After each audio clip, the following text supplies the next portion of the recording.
ben hier te gast in de hobbywerkplaats in Sint-Niek.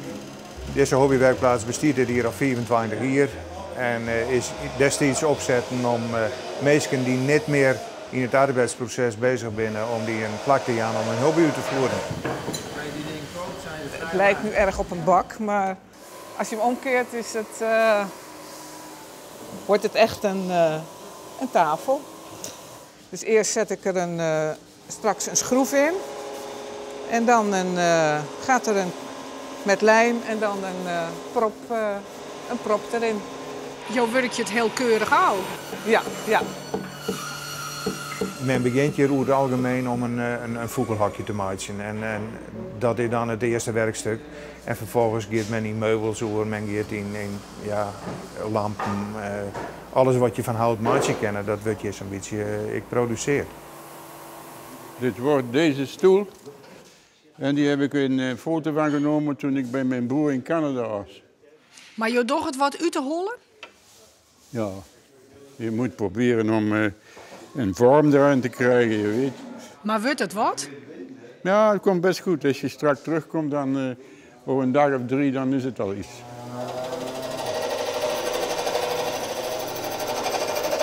Wat ben je aan het maaien? Ik ben een schaakspel aan het maaien. Deze twee dat binnen toeren, die heb ik al klaar. En 2 lopers. En hoeveel stikken moet je nog? Nou, een hele soort. Dit binnen de zwarte stikken en ik moet nog witte stikken maaien. Paarden moet ik nog maaien. Dus je bent er wel even bezig? Ja, en de koning en de koningin moet ik nog maaien. Maar is het mooi werk? Ja, het is wel mooi werk, want je bent de hele dag van het dik houden. Dat is het mooiste. Ik heb gebouwd in Afrika. En ik weet ook van timmeren en alles af. En hoe kom je dan in Sint-Niek terug? Mijn vrouw is een Fries. En in het zuiden is het veel te druk om te wonen. Zij wou liever niet daar wonen. Maar ik vind het hier prachtig. Dit is voor mij een soort paradijs hier. Maar nou zitten jullie hier tussen de kerels. Nou, dat is toch heel gezellig. Ja, dat vind ik heel leuk. En de meeste heren die kunnen ontzettend goed alles creëren, alles maken. En dus ja, daar heb ik ook heel veel hulp van. Want ik ben natuurlijk wel, ik begin helemaal hieronder om alles aan te leren. Dus ja, dan heb je wel hulp nodig.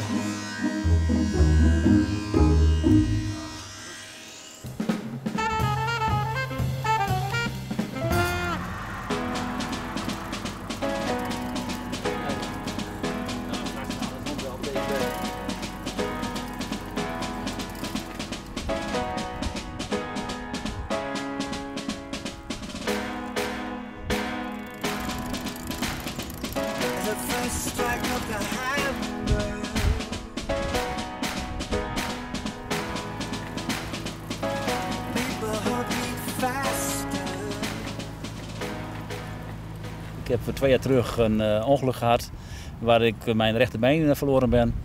En ja, ik was altijd heel actief met wandelen en sporten en hardlopen en al die dingen meer. Dus als je 1 keer zo actief bent, dan blijf je ook actief. En ik wilde weer dingen doen en bezig zijn. En dat heb ik voor mijn lichaam en ook voor mijn geest heb ik dat gewoon nodig. En vandaar dat ik op een gegeven moment uitgekomen ben met handbiken.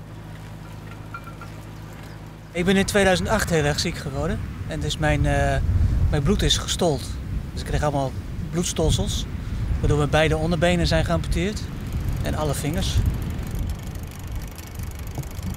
Valide mensen, om het zo maar te zeggen, die hebben een fiets en die kunnen makkelijker wegkomen. Want bewegen met je armen is wel een stuk zwaarder als met je benen, hoor. Nou, hoe zwaar is het? Heel zwaar. Ja, je moet wel echt aan wennen. Ja. Ja, in het begin dacht ik van nou, ik gooi hem gelijk weer weg. Ik vond helemaal niks. Maar via sportschool en gewoon met gewichten in de weer wordt het steeds makkelijker. 50, 60 kilometer op een middag moet in principe geen probleem zijn als je gezond bent. Maar het hangt ook een beetje van de tijd af. Als je meer tijd hebt, dan kun je een langere tocht maken. Ik zit dan op één been. Het is ook, als ik verzuring krijg in het andere in mijn goede been, ja, dan moet ik stoppen.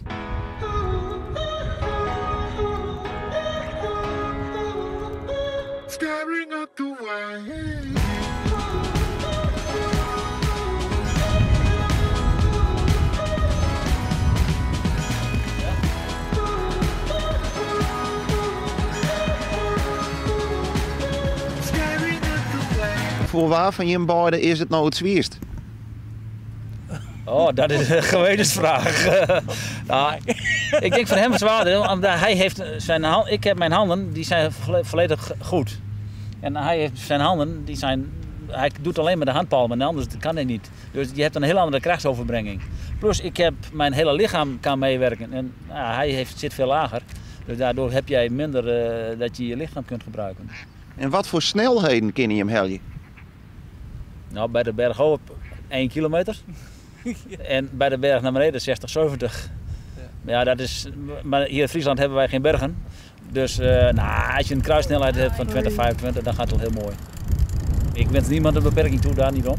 Maar ik hoop wel dat er veel mensen met deze sport aan de gang gaan. Want het geeft zoveel meer vreugde en energie.